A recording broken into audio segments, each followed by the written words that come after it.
నీ మీద పడిన నిందను నేను తుడిచేస్తాను, నీ మీద పడిన ఆ అపోహలను నేను తీసేస్తాను. నీ మీద పడిందా నింద? కొన్నిసార్లు అవతల వ్యక్తి కొన్ని విషయాలు చెప్పుకోలేక మౌనంగా ఉంటే తప్పు చేసేసాడని కాదు, చేతగా దాని గురించి సాక్ష్యం ఇవ్వలేనప్పుడు, చేయగలిగే పరిస్థితి లేక ఆ తల్లి కానీ ఆ తమ్ముడు కానీ మౌనంగా ఉండిపోతారు. అలాంటప్పుడు మనం ఏం చేస్తాం తెలుసా? కన్ఫర్మ్ చేస్తాం. కానీ ఒక్క విషయం చెప్తున్నానండి, ఒక అమ్మాయి గురించి మాట్లాడేటప్పుడు కానీ ఒక అబ్బాయి గురించి మాట్లాడేటప్పుడు కానీ ఆచితూచి మాట్లాడండి. దేవుడంటే సార్, నిందొచ్చిందా నీకు?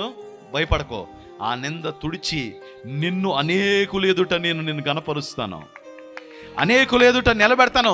నిన్ను అన్నవాడు నీ కాళ్ళ దగ్గరకు వచ్చి నీ పాద ధూళి నాకుతాడు. దేవునికి స్తోత్రం. నిన్ను అన్నవాడే నీ పాదాల మీద తలకాయ పెట్టుకుని నన్ను క్షమించమని అడుగుతాడు. యేసు రక్తమే జయం.